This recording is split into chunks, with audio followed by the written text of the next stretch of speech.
Sir component speaker போட்டால் நல்ல result கிடைக்குமா இல்லை கோஆக்சியல் ஸ்பீக்கர் போட்டால் நல்ல ரிசல்ட் கிடைக்குமா சார்? ஒரே கன்ஃபியூஸ்டாக இருக்குது சார். இதுக்கான எக்ஸ்ப்ளனேஷன் இந்த வீடியோ ஃபுல் சொல்லியிருக்கோம். வீடியோ ஃபுல்லாக பாருங்கள், கண்டிப்பாக யூஸ்ஃபுல்லாக இருக்கும். நான் உங்கள் அசோக் ஃப்ரம் அருண் ராசி கார் ஹோம் முடியும். இது கார் சீரிஸோட எபிசோட் நம்பர் 1. அதுக்கு முன்னாடி காம்பனன்ட் ஸ்பீக்கர்ஸ்னால் என்ன, கோஆக்சியல் ஸ்பீக்கர்ஸ்னால் நான் எக்ஸ்பிளைன் பண்ணுறேன். ஒரு காம்பனன்ட் ஸ்பீக்கர்ஸில் பார்த்தீங்கன்னா மிட் பேஸும் ட்வீட்டரும் தனித்தனியாக இருக்கும். அதுக்கான சிக்னல் அசைன் பண்ணுறதுக்கு ஒரு ஃபிசிக்கல் கிராஸ் ஓவர் யூஸ் பண்ணுவோம். ஒரு சாங் எடுத்துக்கிட்டிங்கன்னா அதோட ஃப்ரீக்வன்சி ரேஞ்ச் 20 ஹெர்ட்ஸ்லேருந்து 20,000 ஹெர்ட்ஸ் வரைக்கும் இருக்கும். ஸ்பெஷலாக ட்வீட்டருக்கு ஹை ஃப்ரீக்வன்சி தேவைப்படும், மிட் பேஸ்க்கு மிட் ஃப்ரீக்வன்சிஸ் தேவைப்படும். ஸோ ஒரு ட்வீட்டருக்கு தேவையான ஹை ஃப்ரீக்வன்சிஸ் ஒரு சாங்லேருந்து கட் பண்ணி அதுக்கு அசைன் பண்ணும்பொழுது, அதே மாதிரி மிட் ஃப்ரீக்வன்சிஸ் வந்து ஒரு மிட் பேஸ்க்கு அசைன் பண்ணும்பொழுது உங்களுக்கு ஒரு சாங் ஒரு டீட்டெயிலாக டெப்த்தாக நல்லா கிளியராக கேட்கும். ஸோ இதனால தான் ஒரு ஃப்ரண்ட் ஸ்டேஜிங் காருக்கு காம்பனன்ட் ஸ்பீக்கர்ஸ் நாங்கள் மேக்ஸிமம் சஜஸ்ட் பண்ணுவோம்.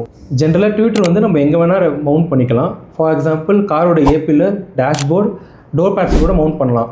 அதில் என்ன நம்ம ரெக்கமெண்ட் பண்ணோம்னா அதோட ஆங்கிள் மட்டும் நம்ம இயரை ஃபேஸ் பண்ணுற மாதிரி இருக்கும்போது உங்களுக்கு சவுண்ட் செப்பரேஷன் நல்ல டீட்டெயிலாக கிடைக்கும். நீங்கள் உங்கள் கன்வீனியன்ஸ்க்கு ஏற்ற மாதிரி ப்ளேஸ் பண்ணிக்கலாம் ட்வீட்டர்ஸ். சார் ஏன் சார் நம்ம யூஸ்வலாக வந்து காம்பனன்ட் முன்னாடியும் கோஆக்சியல் பின்னாடியும் ரெக்கமெண்ட் பண்ணுறோம்? காம்பனன்ட் நம்ம ஃப்ரண்ட்டில் ரெக்கமெண்ட் பண்ணுறோன்னா ஒரு ஆடியோ ஃபைல் எக்ஸ்பீரியன்ஸுக்கு ஒரு சாங் செப்பரேஷனுக்கும் ஃப்ரண்ட் ஸ்டேஜிங்கில் ஒரு காம்பனன்ட் ரெக்கமெண்ட் பண்ணும்போது அதோடைய சவுண்ட் சிக்னேச்சர் ஆகட்டும், அதோட ஃபில் நல்லா கரெக்டாக இருக்கும் உங்களுக்கு ஸ்டேஜிங் வைஸ் பார்க்கும்போது. ரியருக்கு யூஸ்வலாக கோஆக்சியல் ரெக்கமெண்ட் பண்ணுவோம் பட்ஜெட் வைஸில் இருந்தீங்கன்னா. பட் ஒரு காம்பனன்ட்டு ரியல் போடும்போது உங்களுக்கு ஸ்டேஜிங்கும் நல்லாயிருக்கும், அதோடைய எஃபெக்ட்டுமே இன்னும் நல்லாவே எடுத்து கொடுக்கும். Next coaxial speakers.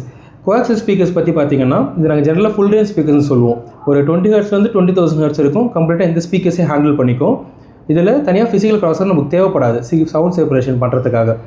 அண்ட் இதில் ஒரு சின்ன டிஸ்அட்வான்டேஜ் என்னென்னு பார்த்தீங்கன்னா இதில் அந்தளவுக்கு டீட்டெயிலிங் வந்து காம்பனண்ட்டில் இருக்கிற டீட்டெயில் வந்து இதில் வராது. ப்ளஸ் ப்ரைஸ் வைஸ் கொஞ்சம் கம்மியாக இருக்கும். நீங்கள் பட்ஜெட்டில் இருந்தீங்கன்னா ரியர் ஃபில்க்கு இது யூஸ்வலாக ரெக்கமெண்ட் பண்ணுவோம்.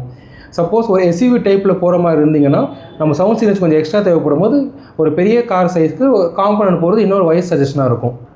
நீங்களும் இந்த மாதிரி ஆடியோ ரிலேட்டட் இன்ஃபர்மேஷன்ஸ் தெரிஞ்சுக்கணும்னு ஆசைப்பட்டீங்கன்னா நம்ம பேஜில் ரெகுலராக அப்டேட்ஸ் கொடுத்துருந்தா இருக்கும். கண்டிப்பாக ஃபாலோ பண்ணுங்கள், யூஸ்ஃபுல்லாக இருக்கும்.